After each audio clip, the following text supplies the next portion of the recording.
O executivo e diretor de alguns episódios, Shawn Levy, decidiu que essa seria a temporada mais ambiciosa da série em vários aspectos. Para você ter uma noção, segundo o Wall Street Journal, esta foi a temporada mais cara de todas, com um orçamento médio de 30 milhões de dólares por episódio. Caracas. Isso torna Stranger Things a segunda série mais cara da história, superando, por exemplo, Game of Thrones e ficando atrás apenas da nova série da saga O Senhor dos Anéis.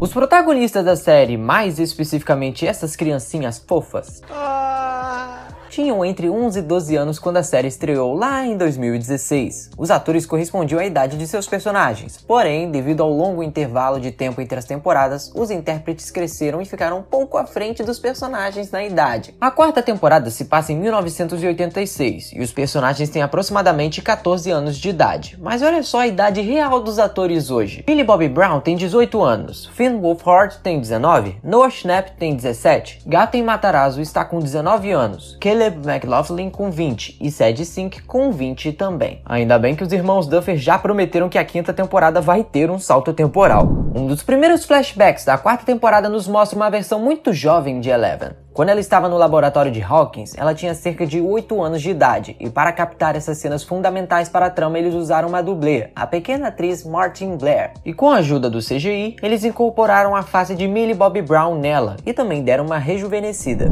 Essa aqui muitos têm dúvida. Aqui ela realmente raspou a cabeça, como na primeira temporada? A resposta é não. Na ocasião, ela usou uma peruca que, convenhamos, parece super real. O mais curioso é que o seu cabelo dos anos 80 também parece peruca, mas é aí que você se engana. Era cabelo mesmo. Sempre bom lembrar que a primeira vez que Millie raspou a cabeça para interpretar Eleven foi algo difícil para ela lidar, já que ela era bem pequena. Provavelmente por isso eles não repetiram o método. A quarta temporada já não se passa somente em Hawkins, mas também em lugares como Rússia e Califórnia. Poucos sabem que a casa dos Creel poderia ser alugada por qualquer pessoa há 3 anos atrás, e as cenas que, em tese, deveriam se passar na Rússia, na verdade foram gravadas na Lituânia. A prisão em que eles gravaram era uma prisão real, que foi fechada em 2019 após mais de um século de vida e que agora é basicamente um museu da extinta União Soviética. Após ter passado pela primeira prova do mundo invertido, Steve agradece por ter se libertado dos morcegos, mas Ed diz que não há nada a agradecer e fala uma frase totalmente sem nexo. O Steve nem entende na hora. Você mandou uma diose com aqueles bichos lá, hein? Ozzy? Quando você mordeu o morcego. Mas a tal frase sem nexo faz referência a Ozzy Osbourne, um músico que uma vez mordeu a cabeça de um morcego durante sua apresentação. Quando acabou o show, ele foi para o hospital e até hoje toma injeções por conta desse episódio.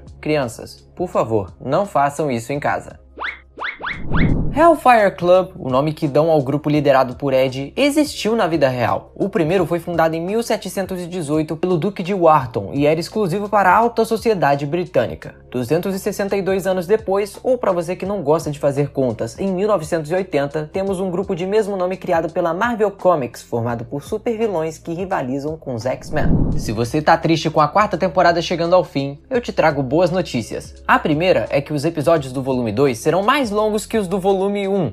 Uhul! E a segunda, como eu disse anteriormente, é que teremos uma quinta temporada, ainda sem previsão de estreia. A quarta temporada fica evidente a similaridade entre Stranger Things e a série de filmes Uma Hora do Pesadelo, conhecido também como o filme do Freddy Krueger. Se compararmos o clássico vilão do gênero de terror com Vecna, vamos perceber que 1. Ambos foram humanos, mas terminaram com o rosto desfigurado por graves queimaduras. 2. Os dois gostam de brincar com suas vítimas antes de matá-las. 3. Têm preferências por adolescentes. 4. Se aproveitam de seus medos e atacam durante o sono ou no subconsciente, refletindo na vida real. Outra semelhança é que a vítima morre no ar e a pessoa que testemunha a cena se torna a principal suspeita, como acontece com Chrissy e Ed. O caso deve ser uma referência a Nancy Thompson, personagem da saga que procura derrotar Freddy Krueger. Repare que ambas as meninas são super determinadas. Quando a Nancy e Robin passam por uma sala de música, é interessante reparar que na lousa existem nomes de várias canções, sendo que 2 delas envolvem a palavra sonho, e uma delas é justamente o bordão de Freddy Krueger. Te vejo nos seus sonhos. E para variar, a canção que toca enquanto a família Creel está sendo atacada se chama, em português, Sonhe um Pequeno Sonho de Mim. Mas calma que ainda não acabou. Robert Englund, o ator que faz a versão mais velha de Victor Creel,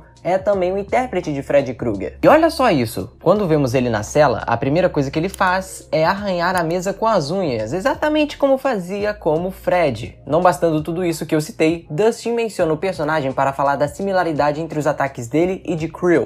Tipo a fornalha do Fred Krueger. Fred Krueger? Não, é um cara todo queimado, com facas nos dedos. Ele te mata nos sonhos. A decisão dos Byers de se mudar para a Califórnia foi influenciada por E.T., o extraterrestre, e podemos ver que tomaram muita inspiração do filme para a primeira temporada. Outra referência bacana pode ser vista enquanto Dustin e Steve estão no telefone. Olha ali, a icônica frase E.T. phone home. Family Video, local onde Steve e Robin trabalham, realmente existiu. As franquias da locadora só existiam em cidades pequenas, medianas e em áreas rurais, e só chegaram a operar nos Estados Unidos e no Canadá. Curiosamente, a Family Video ficou mais tempo viva do que a Blockbuster, que aí é do tempo das locadoras. Comenta aí embaixo pra gente ver se você já tá velho ou não. Enquanto estão transmitindo as notícias sobre a estudante assassinada, Jason pergunta se não vão passar Thundercats. Que é isso?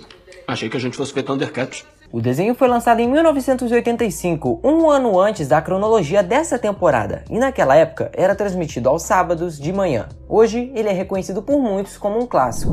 O que Max está vendo na televisão na noite em que Chrissy morre é Misfits of Science, uma série de televisão de 1985 protagonizada por Courtney Cox, que talvez por alguma coincidência faz uma personagem com poderes telecinéticos iguais os de Eleven. Pena que a série acabou com uma temporada apenas. E o gato em Matarazzo que previu o plot da quarta temporada 6 anos atrás. Ele disse que existem outras cobaias além da Eleven, tipo de 1 a 10, e que a maioria está morta. Porém, algumas foram banidas para o mundo invertido, e como elas não conseguiam sair, viraram monstros. Além disso, ele disse que, levando em conta os efeitos que o mundo invertido causou em Will, essa dimensão poderia eventualmente ter transformado uma das cobaias no principal monstro da primeira temporada, o Demogorgon. Mas se formos analisar hoje, essa teoria faz mais sentido ainda quando se trata do Vecna, você não acha? Olha só essa entrevista. Other test subjects besides 11, like 1 through 10, he says that most of them are dead, but others were like banished to the upside down, like they couldn't get out. And because they were in the upside down for so long, and you can see that it had an effect on Will, it had an effect on them because they were in it for so long, that